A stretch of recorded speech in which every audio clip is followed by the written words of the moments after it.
اور چونکہ ڈیوائڈ تھی، تقسیم تھی عدلیہ اور سپریم کورٹ، اس میں سپریم کورٹ بھی بے بس ہو گئی. انہوں نے تقریریں کی، جس قسم کی تقریریں انہوں نے کی، وہ جو جلسہ لے کے آئے تھے، جلوس پورا مولانا فضل الرحمان اور مریم بی بی، جس قسم کی تقریریں انہوں نے سپریم کورٹ کی دہلیز پہ کی وہ کوئی سن نہیں سکتا تھا، پر انہوں نے کی. ہم نے کہا کہ آپ بیٹھیں، آپ سے معتبر ہو جائے گا، یہ بینچ آپ سے معتبر ہوتا ہے. اور میں نے تو یہ بھی کہا کہ آپ کے گھر کے اندر اگر تنازع ہے، اگر آپ کا گھر کے اندر تنازع ہے، آپ درست طور پہ چیف جسٹس کے اختیارات کو کم کرنا چاہتے ہیں، اس کی ثوابدید کو کم کرنا چاہتے ہیں، بینچز بنانے کی، کیس لگانے کی، اس کی ثوابدید، اور 3 ممبر کمیٹی چاہتے ہیں، یہ بالکل ہم آپ کو سپورٹ کرتے ہیں. پر اس وقت آپ اندر گھر میں لڑ رہے ہیں اور باہر سے حملہ ہو رہا ہے، باہر سے حملہ ہو رہا ہے. اور یہ سارا اٹیک جو ہے، اس لیے یہ ہمارے پاس آج فوجی عدالتوں کا مقدمہ ہے، اور قاضی فیض صاحب سے تو توقع تھی کہ وہ اس پہ بیٹھے رہیں گے، اور فوجی عدالتوں کا ایک بڑا ہیومن رائٹس کا مسئلہ ہے، یہ ایک بنیادی مسئلہ ہے، یہ ایک ریاست کے اسٹرکچر اور آرکیٹیکچر کے مطابق کے بارے میں یہ مسئلہ ہے.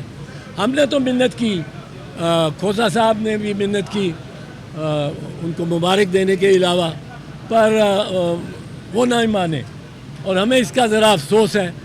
مان جاتے، 9 جج بیٹھے ہوتے، 9 ججز میں سے ہماری چاہے اقلیت نکلے، کیونکہ یہ دونوں جج طارق مسعود صاحب اور فائز عیسیٰ صاحب تو سمجھے جاتے ہیں عرف عام میں کہ یہ چیف جسٹس کے خلاف ہیں. میں اور کھوسا ہم چیف جسٹس کو طاقتور دیکھنا چاہتے ہیں بیرونی عناصر کے مطابق، پر اندرونی سپریم کورٹ کے اندر میں ہم چیف جسٹس سے بہت سارے اختیارات کم کرنے کے بہت پہلے سے حق میں 20 سال سے ہم کہہ رہے ہیں کہ 184(3) کی اب بھی اپیل ہونی چاہیے.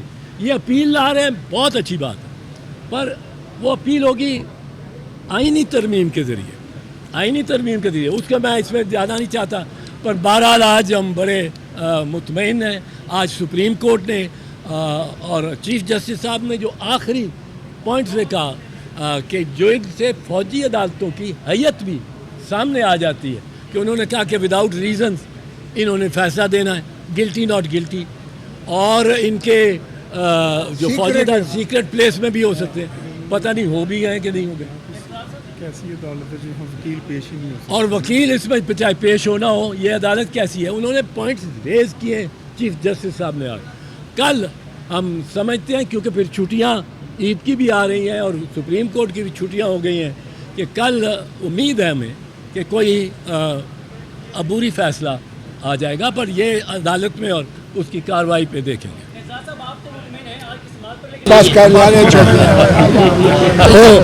وہ وال آف شیم جو ہے وہ وال آف فیم بنے.